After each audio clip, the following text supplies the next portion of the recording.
샬롬 성도 여러분 안녕하세요. 드디어 2020년 마지막 토요일이 되었네요.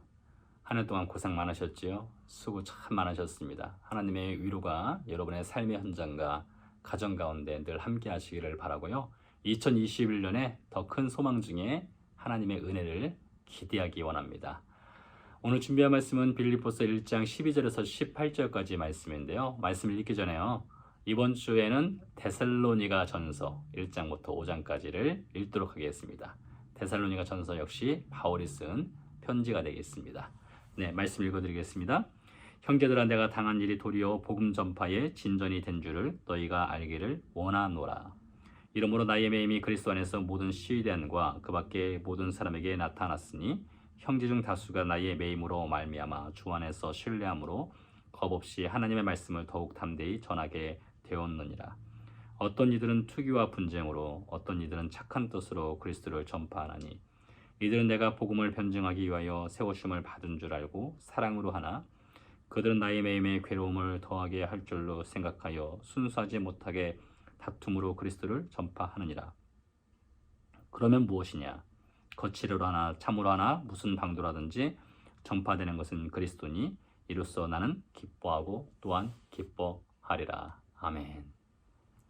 오늘 바울이 이 선교 감사 편지의 글을 이렇게 시작합니다. 형제들아, 내가 당한 일이, 이렇게 시작하는데요.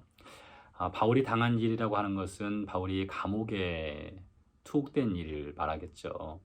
로마 감옥에 투옥되었고 투옥된 바울이 지금 옥중서신을 쓴 것 아니겠습니까?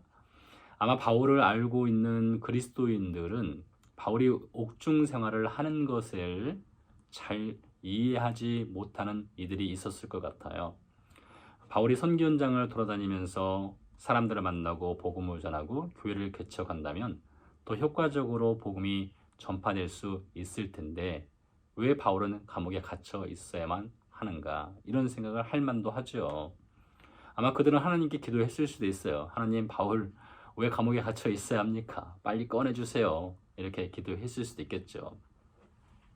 바울이 선교 사역을 하면서요, 약 30년 정도 사역을 하게 되는데 그 중에 7년 정도, 약 25%, 결코 적지 않은 시간을 감옥 생활을 하게 됩니다. 그런데요, 이 바울의 감옥 생활이 오히려 바울이 말하는 것처럼 복음이 널리 전파되는데 크게 역할을 하게 합니다. 왜 그런가 하면요, 바울이 감옥에 있을 때 쓴 편지들 있잖아요. 그 중에 한 편지인 빌립보서를 우리가 묵상하고 있고요. 이렇게 바울이 감옥에 갇혀 있었기 때문에 편지를 쓸 수 있었죠. 바울이 선교 현장만 열심히 돌아다녔다면 편지를 쓸 시간이 없었을 거예요. 그리고 바울이 쓴 편지가 지난 2000년 동안 또 앞으로 주님 오실 때까지 읽혀지고 또 읽혀지지 않겠습니까? 그래서 얼마나 많은 사람들이 이 편지를 통해서 복음을 받아들였겠습니까? 또 앞으로 또 받아들이겠습니까? 그런 의미로 볼 때에 바울이 내가 당한 일, 즉 감옥에 갇혀 있는 일이 복음이 전파되는데 더 큰 역할, 더 큰 진전이 있었다는 것, 참 맞는 말이죠. 여러분, 기록은 기억을 지배한다라는 광고 카피가 있습니다. 기록은 기억을 지배한다. 여러분 인생 가운데 기억되는 것들, 시간이 점점 지나면서 희미해지지 않습니까? 그러나 기록된 것은 그 기록물이 사라지기 전까지는 남아 있게 되겠죠. 바울이 이렇게 선교 감사 편지를 통해서 그의 삶의 기록, 그의 복음의 기록을 남겼는데요. 2020년을 지나면서 우리는 무슨 기록을 남겼는지를 한번 묵상해 볼 필요성이 있습니다. 지난 한 해 동안 우리가 하나님의 사람으로서 어떤 삶의 기록을 남겼는가, 또 앞으로 남기고 싶은가를 한번 묵상해 보세요. 자, 바울이 이어서 말합니다. 바울이 이렇게 감옥에 갇혀 있는 동안에 형제 중 다수가, 즉 많은 그리스도인들이 바울을 대신해서 바울을 사랑하는 마음으로 착한 뜻으로 그리스도를 전파하는 이들이 있었고요. 또 어떤 이들은 투기하는 마음으로, 분쟁과 다툼의 마음으로, 순전하지 못한 마음으로 바울을 괴롭게 하려고 복음을 전하는 이들이 있었습니다. 한편은 그리스도를 순전한 마음으로 전하고요. 또 한편으로는 그리스도를 순전치 못한 마음으로 전하는 이들이 있었죠.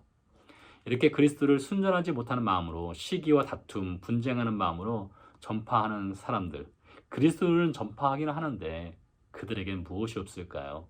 아마 기쁨이 없을 겁니다. 빌립보서의 주제가 무엇입니까? 기쁨 아니겠습니까? 근데 그들에게는 기쁨이 없어요. 네, 저도 경험해 봐서 압니다. 저도 사역을 하면서 경쟁하는 마음으로 사역을 해본 적도 있었고요. 또 투기의 마음과 다툼의 마음으로 순전하지 못한 마음으로 사역을 해본 경험이 있습니다. 그러다 보니까 스트레스만 받아요. 기쁨은 사라지고요. 은혜가 없어집니다. 은혜가 완전히 바닥을 치더라고요. 아마 바울은 안타까운 마음으로 이 편지 내용에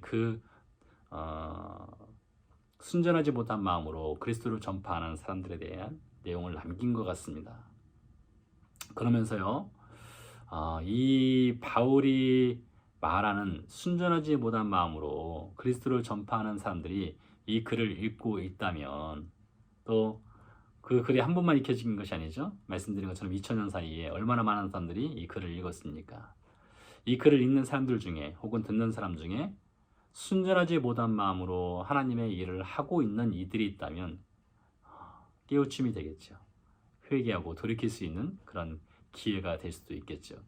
여러분, 하나님의 사역 어떻게 감당하고 있으세요? 하나님의 사역이라고 하는 것은 교회 안에서 봉사하는 것만이 하나님의 사역이 아니죠. 우리 삶의 모든 현장 가운데 우리가 살아가는 24시간 7일 365일 모든 것이 하나님의 사역이죠. 여러분이 가정에서 가족을 돌아보는 것, 돌보는 것, 그리고 직장 생활하는 것, 사업하는 것, 모든 것이 하나님의 사역입니다. 하나님의 일입니다. 어떤 마음으로 하세요? 순전한 마음으로, 그리스도를 사랑하는 마음으로 하세요? 아니면 스트레스 받으면서 다툼으로 하세요? 시기와 분쟁의 마음으로 하세요? 여러분, 이 말을 우리가 새겨들었으면 좋겠어요. 바울의 말을요. 순전하지 못한 마음으로 그리스도를 전파하는 사람들, 혹 우리가 그런 불의에 속해 있다면 빨리 빠져나와야 됩니다. 기쁨의 회복을 위해서, 은혜의 회복을 위해서라도 빨리 빠져나와야 됩니다. 그리고 사랑하는 마음으로 우리가 삶을 살아가게 해달라고 하나님께 기도하고 간구해야 되겠죠. 자, 그러면서요, 바울이 18절에 정말로 은혜스러운 말을 합니다. 읽어드리겠습니다. 그러면 무엇이냐? 거칠애로 하나 참으로 하나 무슨 방도라든지 전파되는 것은 그리스도니 이로써 나는 기뻐하고 또한 기뻐하리라. 바울의 관심사는 그리스도였습니다. 어떤 사람들은 순전치 못한 마음으로, 형제 중 다수는 순전한 마음으로 그리스도를 전파했는데 둘 다 전파하는 것은 어쨌든 그리스도가 되니 바울에게는 그것이 기쁨이 되었던 것입니다. 바울에게는요, 그가 수학 공식이 있었다면 플러스 마이너스, 바울이 그 이름이 플러스 되느냐, 더 유명해지느냐, 마이너스 그 이름이 사라지느냐, 그건 관심사가 없었습니다. 바울의 관심사는 그 답지에는 항상 그리스도 뿐이었던 것이죠. 그렇기 때문에 어떤 방도로 전하든지 바울은 기뻐할 수 있었습니다. 그러나 순전하지 못한 마음으로 그리스도를 전파하는 것, 순전하지 못한 마음으로 하나님의 사람으로 살아가는 것, 그러면 기쁨이 없다겠죠? 바울에게는 기쁨이 있었어요. 여러분, 그리스도인, 참 멋진 말인데요. 제가 좋아하는 말이기도 하고 아마 여러분도 이 말을 사랑할 겁니다. 그리스도인, 그리스도의 사람에서 그리스도가 빠진다면 사람 냄새만 풀풀 나게 되는 것입니다. 그리스도가 있어야 됩니다. 그리스도가 항상 앞에 있어야 사람 냄새가 죽어지게 되고요, 예수님이 영광 받으시게 되는 것이죠. 자, 2021년이 이제 새롭게 시작됩니다. 2021년에는 그리스도의 사람으로서 그리스도가 항상 드러나는 삶 살기 원하고요.